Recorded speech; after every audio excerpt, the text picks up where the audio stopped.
Assalamualaikum warahmatullahi wabarakatuh. Perkenalkan, nama saya Hatami Karsugandi. Pada video kali ini saya akan menjelaskan tentang SDLC, yaitu Software Development Lifecycle. Ya, langsung kita lanjut saja. Apa itu SDLC? SDLC adalah singkatan dari System Development Lifecycle, atau bahasa Indonesianya bisa disebut dengan siklus hidup pengembangan sistem. Dalam rekayasa sistem dan rekayasa perangkat lunak, SDLC ini adalah proses pembuatan dan pengubahan sistem serta model dan metodologi yang digunakan untuk mengembangkan sistem-sistem tersebut. Dan konsep ini umumnya merujuk pada sistem komputer dan informasi. Oke, sini kita bisa lihat life cycle-nya. Pertama dari planning, atau nanti outputnya adalah sistem proposal, analisis, desain, dan implementasinya. Kita lanjut. Jadi di SDLC ini ada beberapa tahapan-tahapan yang ada. Di sini saya membuat ada 6 tahapan, yaitu yang pertama planning, yang kedua analisis, terus ke desain, implementasi, ini nanti tes softwarenya, dan maintenance-nya. Kita masuk ke tahapan yang pertama, yaitu planning. Planning adalah perencanaan. Untuk membuat sesuatu kita butuh yang namanya perencanaan. Pada tahap ini, ketua proyek itu akan mengevaluasi persyaratan yang ada di sebuah proyek, mulai dari si programmernya, mulai dari budgetnya, dan mulai dari apa yang dibutuhkan dalam proyek ini. Itu leader yang mengurus semuanya. Dalam hal planning ini, leader mempunyai peran penting dalam sebuah proses software development nantinya. Oke, kita lanjut ke analisis.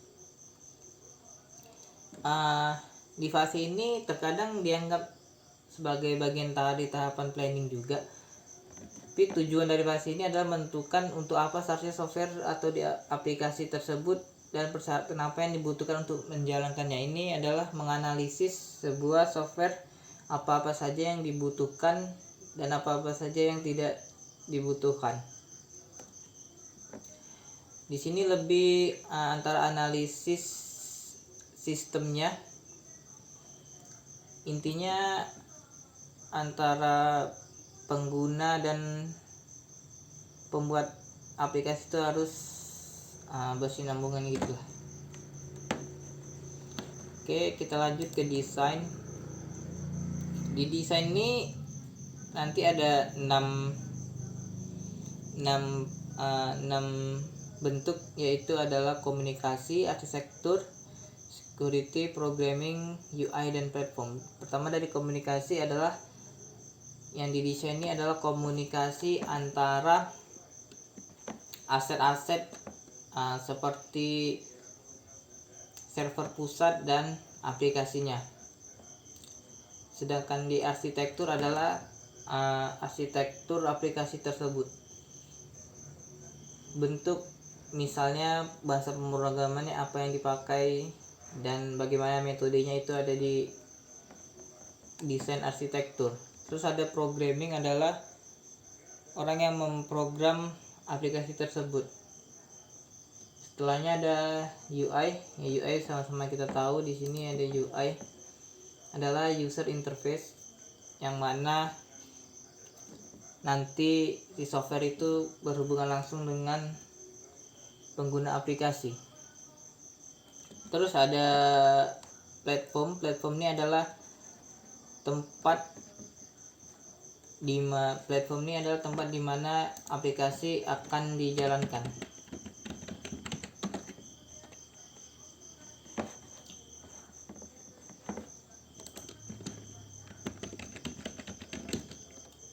Apakah di Android, PC, atau di game bisa.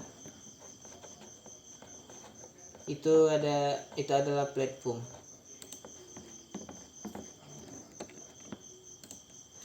Seterusnya adalah security, adalah keamanan sebuah aplikasi tersebut untuk menjaga data-data dari para pengguna.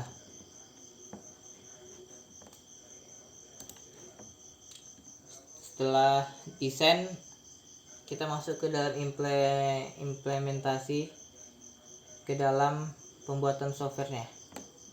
Di sini sudah dijelaskan ada cara-cara yang jelas sebagai berikut, yaitu melalui survei dan penilaian terhadap kelayakan sistem. Setelah itu menganalisis, mempelajari sistem, melakukan pemecahan masalah, terus menentukan hardware dan softwarenya yang tepat. Setelah itu nanti kita ada maintenance, adalah mengembangkan sistem yang baru biar sistem itu terus berlanjut. Oke, yang selanjutnya adalah testing. Testing ini sangat dibutuhkan dalam pembuatan development software. Setiap software harus ditesting dulu sebelum di launch atau sebelum diterbitkan. Di sini nanti kita akan melihat apakah sistem yang telah kita buat layak atau tidak untuk dipasarkan. Setelah itu ada maintenance. Ini adalah untuk membuat aplikasi bertahan lama, intinya begitu. Ini contohnya adalah update aplikasi yang kita jumpai sekarang. Itu ada di maintenance, agar software kita terhindar dari hacker jahat dan agar terbaru lah, mengikuti perkembangan sistem yang ada lah.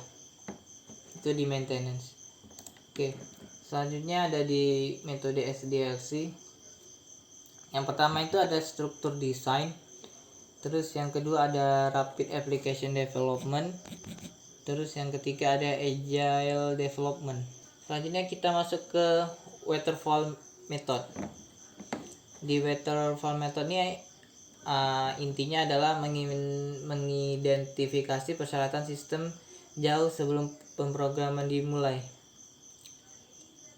Di sini adalah kita disuruh bersiap-siap untuk mempersiapkan semuanya sebelum project itu dimulai gitu. Setelah dipersiapkan dengan matang, baru dimulai projectnya. Oke, selanjutnya adalah masih di waterfall metode ada sebelumnya masih di struktur desain ada parallel development. Di parallel development itu adalah mempersingkat dari waterfall tadi, mengatasi masalah kesenjangan waktu antara proposal dan deliver aplikasi. Intinya mempersingkat waktu lah. Dia memecahkan proyek ini menjadi sub paralel. Ada sub 1, ini ada sub 2 dan sub 3. Baru integration. Oke, lanjut. Selanjutnya ada di IRD. Yang pertama ada fast development. Fast development itu ialah mendapatkan sistem yang berguna bagi pengguna dengan cepat. Intinya ini adalah development dengan cepat. Maksud saya adalah di sini terdiri dari 3 sistem. Nanti di ketiga sistem ini mana yang lebih baik antara penggunanya itu yang akan digunakan. Di sini sistem awalnya sebenarnya tidak lengkap karena nanti akan lengkap sesuai berjalannya waktu. Oke, selanjutnya ada RAID prototype. Di sini kita lihat ada habis dari planning, kita melakukan analisis, desain dan implementasi ini secara bersamaan. Setelah secara bersamaan kita ke sistem prototype. Jika sistem prototype ada yang kurang cocok, kembali lagi ke sini, langsung ke implementasi dan langsung ke sistemnya. Terus ada RAD way prototyping. Di sini prototipenya hanya untuk memahami rekrutmen, contohnya yaitu HTML untuk menampilkan UI. Prototype bukanlah desain yang dapat dijalankan, ini hanya untuk prototype aja yang diaplikasikan di sini. Setelah planning ke analisis, langsung ke desain. Jika desainnya bagus langsung ke implementasi, enggak ke sini dari analisis. Sebenarnya bisa sih ke desain prototype, langsung ke sini. Ini adalah tabelnya. Oke, kita next metode SDLC yang terakhir adalah Agile Development. Agile Development tuh intinya simple dan tidak banyak ribet lah. Di sini menggunakan aturan yang paling mudah dipahami, pemodelan atau dokumentasinya dikurangi, mengembangkan software dengan simple dan iteratif. Di Agile ini ada XP dan ada Scrum. Setelah itu ada Lean Development dan Dynamic System Development. Tapi di sini saya akan hanya membahas tentang XP dan Scrum. XP adalah metode pengembangan software yang cepat dan efisien, berisiko rendah, fleksibel, terprediksi dan menyenangkan. Intinya di habis planning di sini bisa langsung ke desain, langsung coding, langsung testing. Jika di testing ini sudah berhasil langsung rilis, tapi kalau enggak ya kita rencanakan lagi, begitu seharusnya. Seterusnya di XP ini banyak atau cenderung menggunakan object oriented. Yang belum tahu object oriented itu adalah pemrograman berorientasi objek yang berdasarkan objek itu yang berisi data dalam bentuk file atau dikenal sebagai atribut. Ini adalah pengertian dari object oriented. Kita lanjut di Scrum. Scrum ini lebih terdiri dari 5 atau 9 pengembang, yang dimana pengembangnya bisa mengolah tugasnya dengan sendiri-sendiri. Tujuan dari Scrum ini adalah menentukan, memprioritaskan, memecah pekerjaan menjadi tugas yang lebih detail gitu.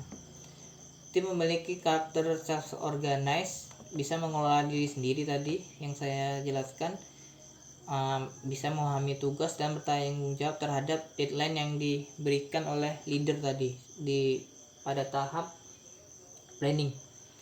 Setiap sprint menghasilkan fitur atau produk yang memiliki nilai atau menambah fungsi sesuai kebutuhan user. Jadi ini requirement, ada backlog, ke design, terus sprint di implementation, ada terus di verifikasi dan maintenance. Sebelum di verification ada hardening sprints. Oke, mungkin sekian dari saya tentang